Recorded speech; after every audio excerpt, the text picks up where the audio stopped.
Ok, tātad par frontālo sagitālo asi.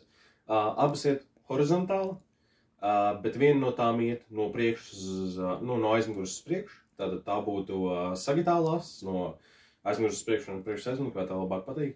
Un frontālās, kas iet no sāna uz sānu.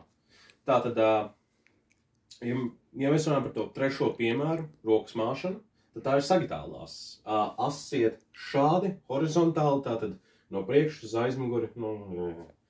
Tātad mēs to kustinam šādi. Ja mēs, piemēram, kustinātu roku šādi vai šādi, kustība iet, tātad ass ir šeit, tad no sāna uz sānu tā būtu frontālā. Un tad sagitālā ir no augšas uz apakšu. Tātad, kā jau teicu, ja mēs pagriežam galvu, tā ir sagitāla kustība. Man nav jausmas par tavu plaukstu. Ceru, ka tu atradīs atbildes to.